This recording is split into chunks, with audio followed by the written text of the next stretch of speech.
आमे सही कथा कहवा किछि दिन तले घटी गोटे 6 लाख टंकार हड़प घटना जोटि कि तारपुर पंचायत रे घटी जो महिला समिति रही मैडम सरोजिनी दास लुटिया चेष्टा करते 6 लाख टंका जार प्रमाण सह ताकू धरी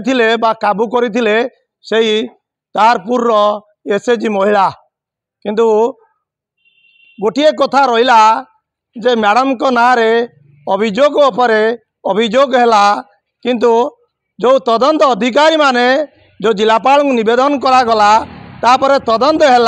वीडियो सार तदंत कराइले 5टा टीम करागला तार रिपोर्ट मध्य आइला जे से दोषी सी हड़प करने चेष्टा करुले किंतु आज पर्यंत तांकर कौनसी स्टेप निगला नहीं दृढ़ कार्यानुष्ठान ग्रहण करागला नहीं जहाँ आम वीडियो सहित कथा हेलु जे वीडियो कहते 7 दिन भितर आर दृढ़ पदक्षेप निटू ट्रांसफर कर दृढ़ कार्यानुष्ठान ग्रहण कर सतरे ये जदि एभली घटना को चापी देवाई चेष्टा करुवा जो माने अधिकारी मान रही किभली भाव में लोक मानू लुट करुले 500 बा 1000 बा 6 लाख टंकार चेक हड़प करने जो चेष्टा करते आज धरा पड़ जापर दृढ़ कार्यानुष्ठान ग्रहण करने निवेदन कर महिला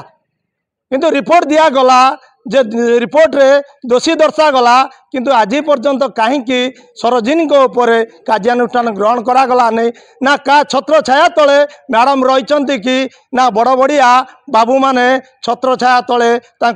चापी देवाई चेष्टा करुँच कि आमे देखु खबर प्रभाव रे जे पर्यंत तापर दृढ़ कार्यानुष्ठान ग्रहण करा न जाइछि से पर्यंत आम खबर प्रभाव रे आमे पूरा डिटेल्स तांकु देखैबू जे प्रकृत रे ए हड़पर कहानी कौन थिला नहीं आपड़ जानते आमर से जो बीएलसी अच्छा जहाँ विरुद्ध एलिगेशंस गुड़ा सब आसी आम प्रॉपर इनक्वारी कर गोटे टीम इन वर्कर इनक्वारी करके पठेलु आम कलेक्टर सार को अप्रेज करूँ कलेक्टर सार डिसीजन्स ने आउ बर्तमान जेपर्यंत सार डिसीजन नहीं ना आम से एम्प्लॉई को ब्लॉक रे बसैकी नॉन फाइनेंशियल काम गुड़ा करूँ तेणु भविष्य में सार डिसीजन्स निश्चय ने नहीं ये गोटे सरकारी पाराफेनिया आपंकर प्रॉपर इनक्वारी रिपोर्ट्स न आसवा पर्यंत कौन से उपरिस्थ अधिकारी कौन से एक्शन नियंती नहीं तेणु जेहेतु आम इनक्वारी करूँ सफिशिएंट ग्राउंड देचु से निश्चय एक्शंस ने बहुत जल्दी या एक्शंस नहीं मे विदिन 7 days एक्शन